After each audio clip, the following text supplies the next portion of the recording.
asymmetric warfare is where we're at, and SOF is the perfect answer for it. I'm not talking about something small. I'm talking about a paradigm shift to dive into the gray zone.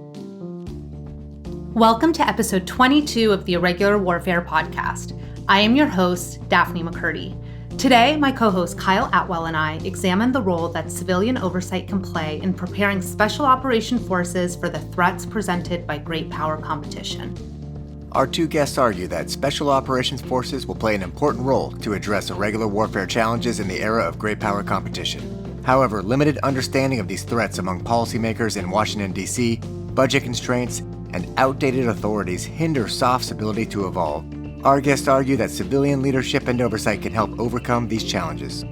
Joni Ernst serves as a senator from Iowa. When she was elected in 2014, she became the first woman to serve in federal elected office from the state of Iowa, as well as the first female combat veteran elected to serve in the U.S. Senate. She is the ranking member of the Subcommittee on Emerging Threats and Capabilities of the Senate Armed Services Committee. Owen West served as Assistant Secretary of Defense for Special Operations and Low-Intensity Conflict from 2017 to 2019. Previously, Mr. West has worked for Goldman Sachs as an energy trader, as a United States Marine Corps officer with 2 combat deployments to Iraq, and he is the author of 3 books on military topics. This podcast is a joint production of the Princeton Empirical Studies of Conflict Project and the Modern War Institute at West Point, dedicated to bridging the gap between scholars and practitioners to support the community of irregular warfare professionals. Here is our conversation with Joni Ernst and Owen West. Joni and Owen, welcome to the Irregular Warfare podcast, and thank you for joining us today. Thank you. Yeah, great to be with you. Thanks so much, Daphne. So we're on today to discuss the role of civilian oversight in optimizing the special operations forces. And so I'd like first to turn to you, Joni, and your perch in the Senate. You serve on the Armed Services Committee, and until recently, you were the chair of the Subcommittee on Emerging Threats and Capabilities. Could you speak to us a bit about what role the subcommittee plays in overseeing the special operations forces? Oh, absolutely. And it has been such an honor. I served as chair for a number of years. Now I'm serving as the ranking member on the Subcommittee on Emerging Threats and Capabilities. And Congress does have a very important role in oversight when it comes to Special Operations Command. So the ETC Subcommittee, it provides oversight of SOF, or those Special Operations Forces, and their operations that occur all around the globe. And what a lot of our constituents don't realize is that oftentimes these are very high risk operations. They're out of the public eye.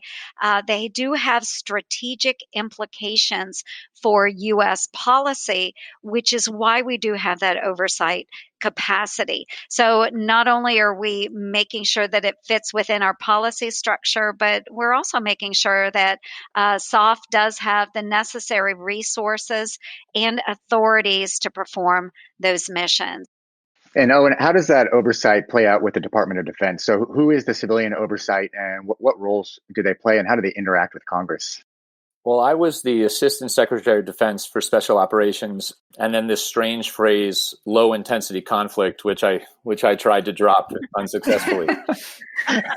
But I came in from 20 years in the business world, and so the relationship seemed very natural to me because Congress very much resembled a board of directors. And at Goldman, I was schooled to view a board. Now the model has shifted a little bit, but in the model in the early 2000s, it was to set the future direction of the company. And so Senator Ernst's subcommittee, with whom we worked very closely, I viewed as the board. I mean, number one, she outranked me as a senator, but, also as the first combat female in the Senate. As a lieutenant colonel, I stopped out at major. So she kind of had dual authority. But I think, I treated that very seriously. And I'll tell you that most people in the Pentagon do. And what I mean specifically is to use Congress as a resource for thought in terms of setting direction. I know Senator Ernst had breakfast with General Clark this morning. And these are not superficial conversations. So I was impressed with that part of the relationship. Yeah, I would absolutely tag on to that too. And the relationship that Congress has had with the ASD Solix since their inception has been invaluable in developing those relationships where you can have one-on-one conversations about what's necessary as far as civilian oversight, and then the role the ASD will play with the actual forces themselves. So players like the SOCOM commander, the senior enlisted advisor. So these are all really, really important relationships to make sure that SOF is one has the right policy to operate under and within, but also that we're able to get the resources that they actually need. For our listeners who may not be familiar with how Washington operates, can you explain some more exactly what that relationship looks like? Are there formal mechanisms in place for you to engage and make sure that you're on the same page about these issues? Yeah, I'll dive in there. I do think it's very important that we have civilian leadership as well as Congress's oversight and that we are interacting. And so, of course, we have typical hearings in the full Senate Armed Services Committee, but then we also have our subcommittee too. Owen's very familiar with our subcommittee process with emerging threats and capabilities. We'll bring in the ASD Solic. Owen had performed in that position, as well as the commanders and the senior enlisted leaders from each of those service connected branches within SOCOM, talking about different issues that, one, if they're open hearings, important for the American public to know and understand, or at times we'll meet in the skiff at the Capitol and talk about maybe more classified type operations that they are going through, the complications they may have had, and then the opportunities as well. But it's really important that we have not only, of course, support from within the Pentagon, but also outside of the Pentagon, whether it's in Congress or the support of the American people. So we need to focus on their mission set, focus, understand the soft truths. Of course, we all know that humans are more important than hardware. That's really important for me. So it's understanding that, it's communicating that, it's developing those relationships, whether it's in a formal hearing setting or whether it's just simply sitting down and having breakfast with a well-respected leader, whether it's Mr. Owen West, the ASD Solic, or whether it's General Clark, the SOCOM commander. All of that's extremely important. I mean, I from my perspective, I spent 2 years in DC, and I'm still not entirely sure how the whole thing works on the edge. But I will tell you, one of the most important constructs in my judgment is the fact that we should all remember that Congress sets the law, and then from the law we can work on policy. We wonks, and I was like a halfway wonk, and then from the policy, someone like General Clark can set a future operating construct. So to see that in action seamless is actually very, very impressive when you get the law, and that takes relationships, as Senator Ernst indicates, in my judgment. I came out thinking that actually this weird phrase you hear when you're a civilian, that West, be careful, it takes some time to learn the building. I was dismissive of this at first because coming out of the Marines and then off of a trading floor, we really had very little bureaucracy, and I had a lot of autonomy. But now I know what that phrase means. And it takes a little while to learn the off-book and on-book processes. We talked about relationships between Congress and ASD Solic and Congress and SOCOM. What is the current interaction between the ASD Solic and SOCOM? And as far as civilian oversight, are there any current changes that are underway or being considered to restructure the civilian oversight mechanisms that we use in the government right now? So first of all, we should tell your audience that there were many changes that were made since I resigned in 2019. So I'm not, fully aware of the current state, because I do believe this is something that has been changing, or at least people's perception has been changing, every few months or so. When I came in, actually, I thought it was very clear. First of all, I had no operation. I made a very short operational tour with the Marine Corps. And so some of my predecessors were really knowledgeable and good at operations. And so part of my shop I felt was too operational. And so one of the things I did was try to take a step back and help people realize that really this was about policy making, and not helicopter bump plans or something. And I don't think this was too endemic, but I do think there were some people who were very highly operational, and really that's not our role. And the second is, when I came in, General Tony Thomas was at the helm, whom I thought was wonderful, and I learned a lot from Tony. But I saw the role of ASD Solic as a partner in terms of trying to build some enterprise value. And then specifically for our role, I thought we could do that by better marrying the capital strategy, with his operational construct. And they're there are hundreds of threads, as you can imagine, of spend. This was an area that I'd had experience in. So, how much you can actually change things. Actually, I think, probably little, but you can make incremental moves that can give momentum to your successors, because in the end, really it's not about the personalities. I think the basic goal is to get the organization beyond personalities so that anyone who fills the boots, shoes, can succeed in following the strategic direction, which is really set by the president and the secretary. Right. Yeah. And Owen's spot on. And he's worn those boots. So he understands the difference between, those that are shaping the policy for SOF and those that are executing, whether it's direct or indirect actions. And so having that ASD Solic in place has been really important, because the policy and having a civilian working the policy in the Pentagon has been extremely important, because SOF is a very small operational force, and their budget is roughly about $14 billion a year. I mean, that's a lot of money, but when you look at DoD overall, it is a very small budget. And so having that civilian voice to be kind of that protector of those dollars, to shape policy that works with that budget, protects that budget, has been really, really important, because we don't want to sacrifice SOF and the types of missions that they enable all around the globe.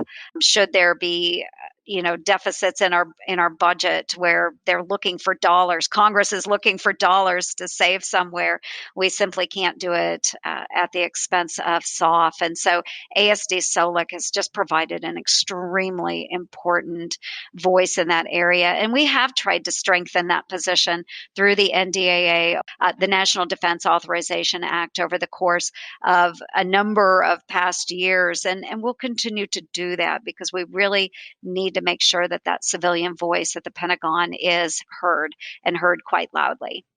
Great. Well, I want to continue talking about aligning our operations and our policy. From your specific vantage points, what would you say are the most significant emerging threats for U.S. national security? And related, what would you envision the role of SOF being in addressing those threats and advancing our policies more broadly? Yeah, that's a great question, because we have in recent years seen the national security strategy. We have the national defense strategy that has been released. And of course, we focus a lot on great power competition right now, which would be inclusive of China and Russia. And with that increased focus on great power competition, then we once again have to look at SOF to just employ those unique skills and abilities around the globe, because we know that China doesn't exist as a player just in China or the Pacific region. They are all around the globe with their influence. The same is true for Russia. So understanding we can employ SOF forces elsewhere, perhaps in indirect actions, is really important. And we know that our SOF folks are working with other nations' players too. So they're enabling other countries to stand on their own feet. And that's pretty significant. So we use SOF as a tool to deter bad behavior by those great power competitors. But it's something that we do have to focus on, and asymmetric warfare is where we're at, and SOF is the perfect answer for it. I came into office and the NDS, the National Defense Strategy of 2017, was in its final draft. I wasn't allowed, although I had a Marine connection. One of the authors who deserves great credit, named Frank Hoffman, showed me a draft. And I really do believe that this is one of the best strategies. I had read previous quadrennial reviews and other things. They were very difficult to get through. There was no doubt in my mind what my marching orders were, having read that document. I mean, and so I think the team, General Mattis, Hoffman, and others deserve enormous credit, because we should remember that in 2016, although everyone, trumpets this truism, no one had yet said you need to take your eyes off persistent jihad at the bottom and raise them up and look at Russia and China, but especially China. But at the same time, I knew that special operations was a little bit caught, because they were the primary force. And if you want to be really blunt about it, if you look at the casualties, SOF, Special Operations Forces, I think they make up about 5% of the deployed force. And at one point last year, they had about 40% of the casualties. They're really the ones, pound for pound, who have borne the brunt of the war, specifically in Syria, but even in Iraq, but even in Afghanistan.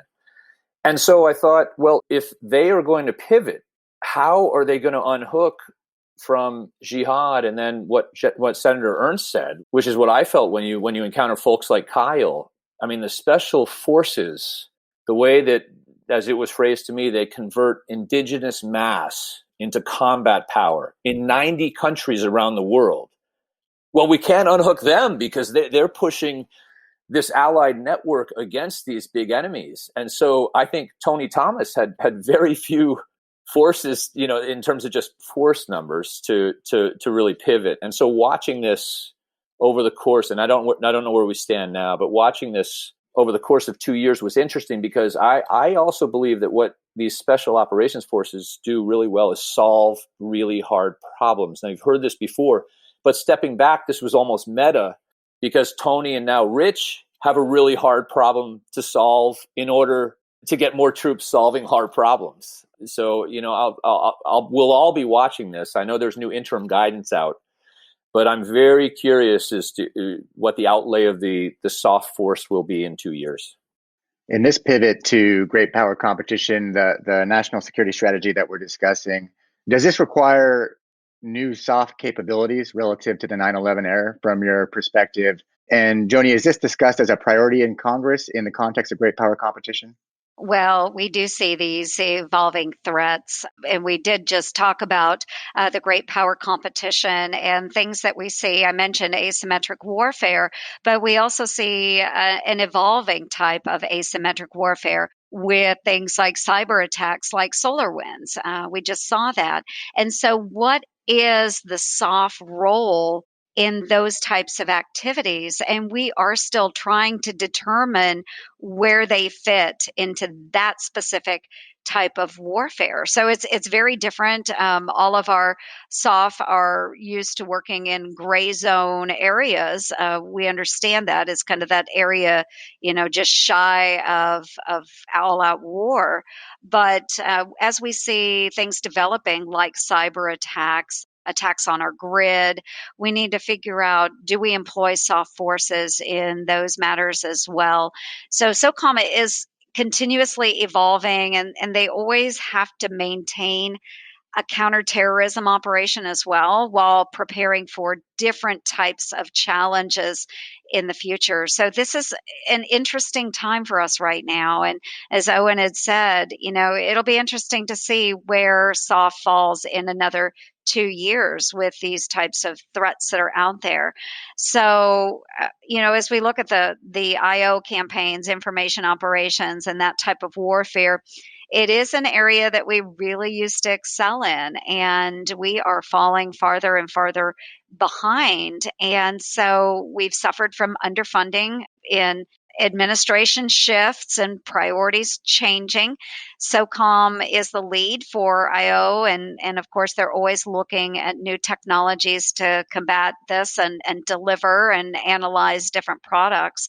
So, again, we're going to have to keep our eye on this. And this is why SOCOM falls under the Emerging Threats and Capabilities Subcommittee for Oversight, is because you are working with the new technologies, the advancements that we see in modern warfare and asymmetric warfare.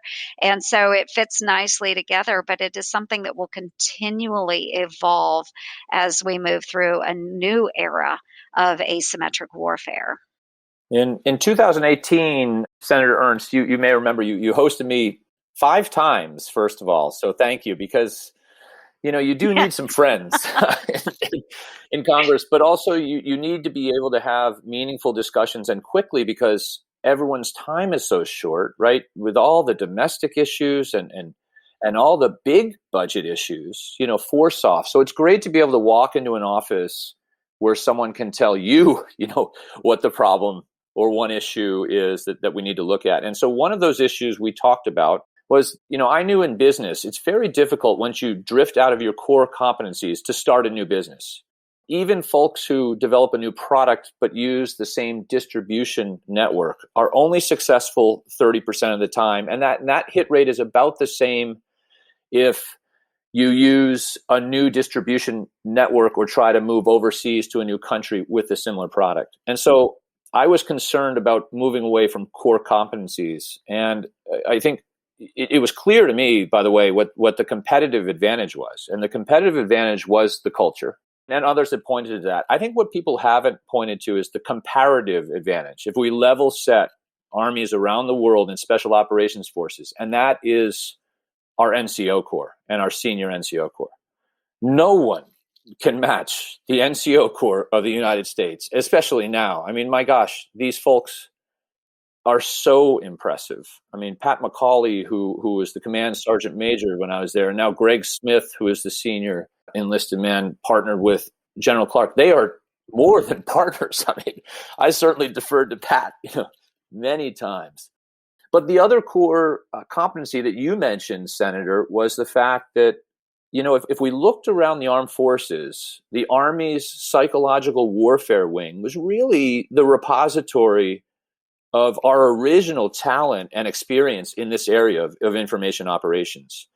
And yet, when I visited a couple of times, it was apparent that structurally, this had not received the money, or let's just call it prestige, that others had. But now this was, again, businesses wax and wane, and now the time was right. But I was astonished to learn that these folks are still, by the way, very good. So I think we're in good hands.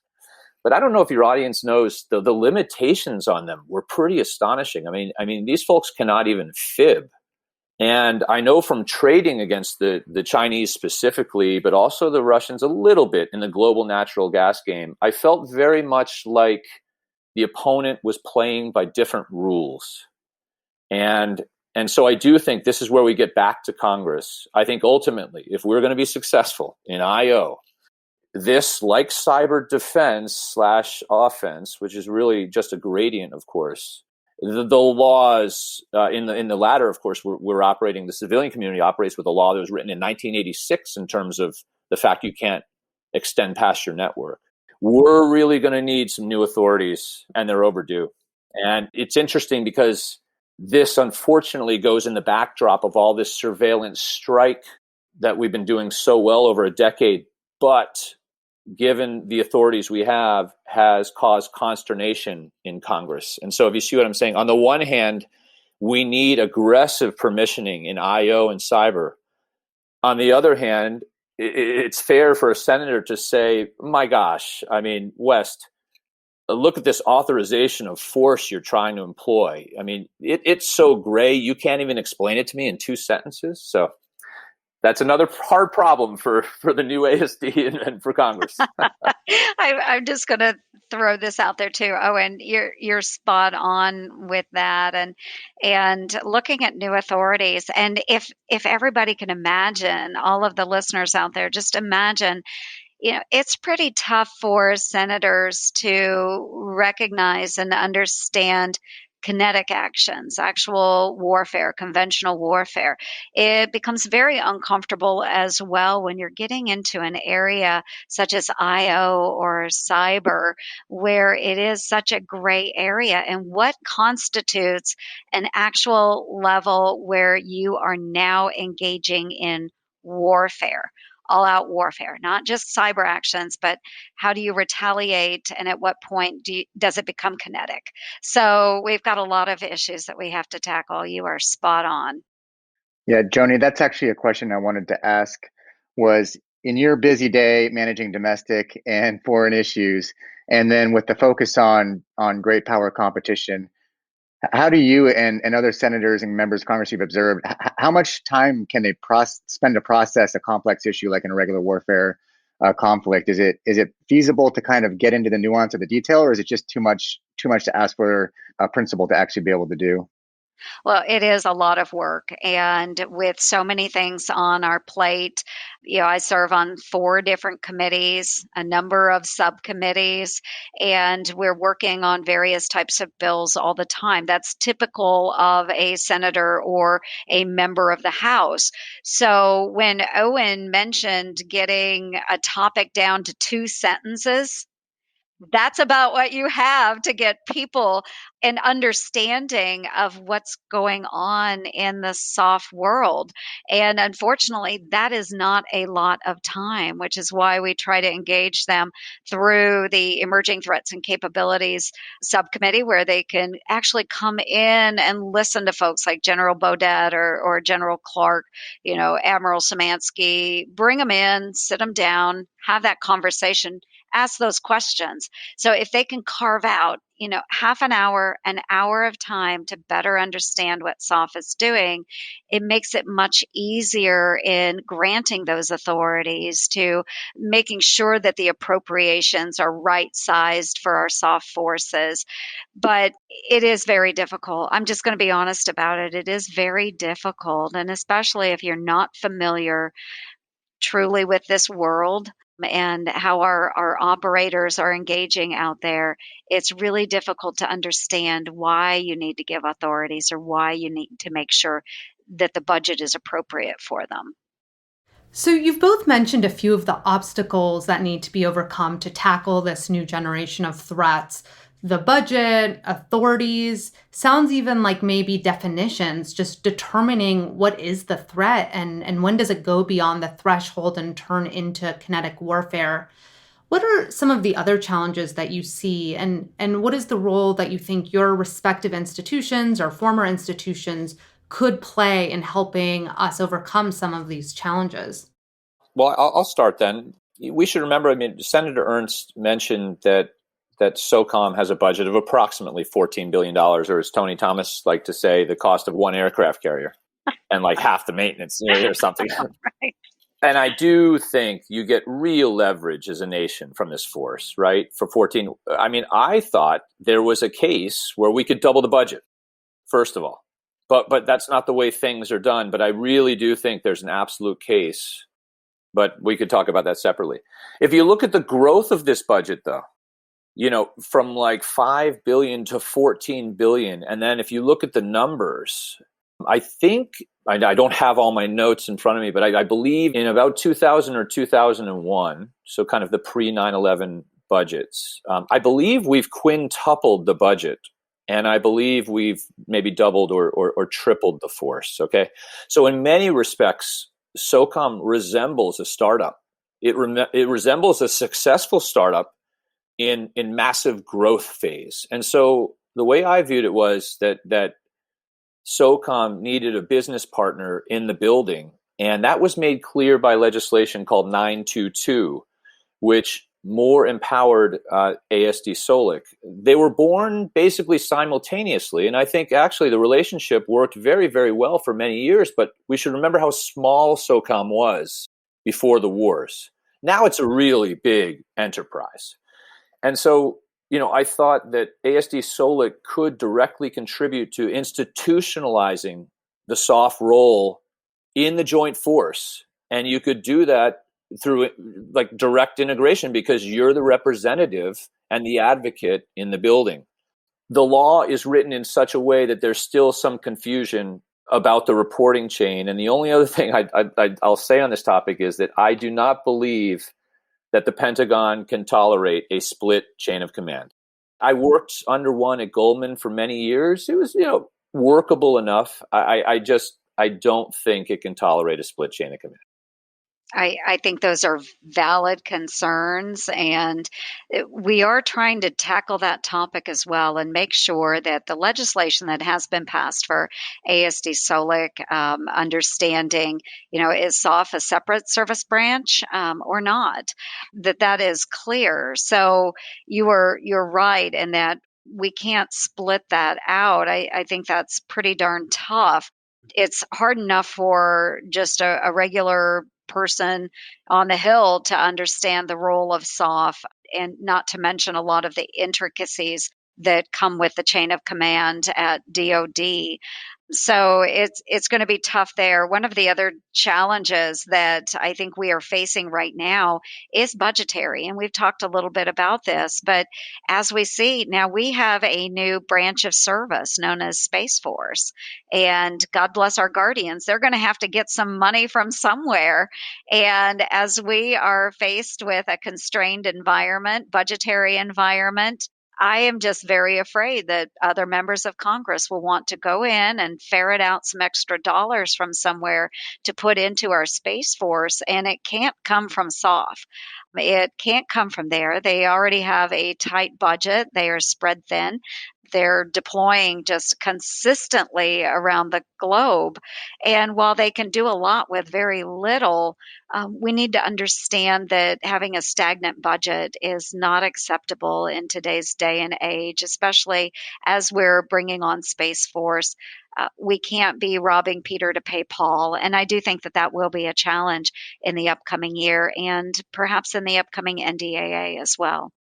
I will say that I believe, just looking at, again, SOF through the lens of business cycles, that SOF is at the beginning of its third major transformation. And so this is why I'm highly interested in this. I think the first business cycle, was probably just achieving jointness after Desert One, which they successfully did. The second would be surveillance strike. If you can imagine how quickly, I was even shown a napkin. I don't know if this is true or not, but this is, a wonderful story. A senior enlisted man wrote kind of an enabled operator. If you can imagine a stick figure on the ground with the lines pointing up to drones and satellites, that really does occur today. And so this force has iterated and innovated and developed a capability that none can match worldwide. And when you see it up close, it's astonishing. I guess I am concerned that part of this force is caught in what's called the innovator's dilemma in business terms, meaning it is now a mature force. And so any iteration comes with less marginal gain. And so, in other words, much of this may be handed over to others so that SOF can move on to its third cycle and third major transformation. And I'm not talking about something small. I'm talking about like a paradigm shift to dive into the gray zone, because right now the enemy has chosen not to fight us hot. And so when I hear things like that, now that we were worried enough about F-35, now we're worried about like a 7th gen fighter being outmatched by a 7th gen Chinese jet, I'm just baffled, because that's not what's happening to us every day. And it's certainly not what's happening to everyday Americans who are on the front lines of this information cyber war. We have municipalities being held up without a gun. They're now holding up our hospitals, and Americans are being attacked in their living rooms on their social media platforms. And so SOF is the proper force to take this on, but it's got to scale. It can't be as limited as it is today. Well, we're getting close to the end of our time here. And I just have to say that after all the headlines we read about the fraught politics and polarization in Washington, it's really refreshing to hear about your experiences collaborating and working together, even in different branches of the government. I'll tell you, conversations with Senator Ernst are always good and a lot easier because, as I said, I wouldn't be dismissive of this. I do think, and other people have written on this subject, military service in Congress writ large, but I do think it's important that that Congress puts its best folks on these committees because that's your kind of your liaison.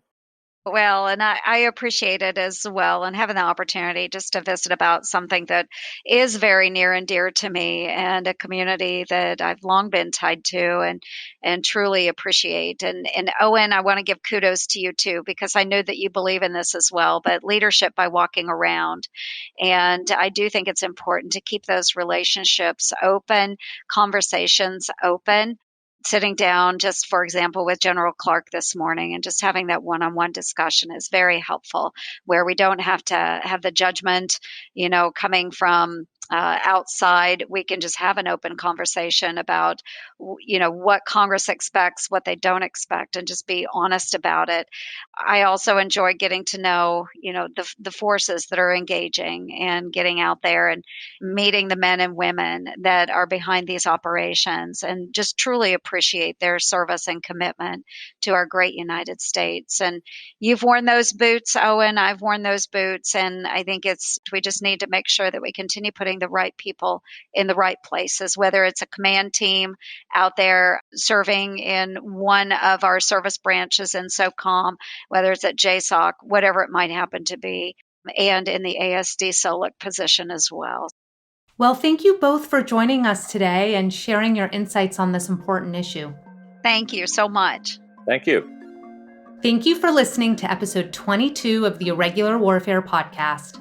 We release a new episode every 2 weeks. In our next episode, Nick and I discuss the integration of conventional and irregular operations on the battlefield with Major General John Brennan, commander of the U.S. Army 1st Special Forces Command, and Dr. John Arquilla from the U.S. Naval Postgraduate School. After that, Andy and Shauna examine the role of air power in irregular warfare with retired Air Force Lieutenant General Thomas Trask and Dr. James Kiras from the School of Advanced Air and Space Studies at Air University. Please be sure to subscribe to the Irregular Warfare podcast so you don't miss an episode. You can also follow and engage with us on Twitter, Facebook, or LinkedIn. One last note. What you hear in this episode are the views of the participants and do not represent those of West Point or any other agency of the U.S. government. Thanks again. We'll see you here next time.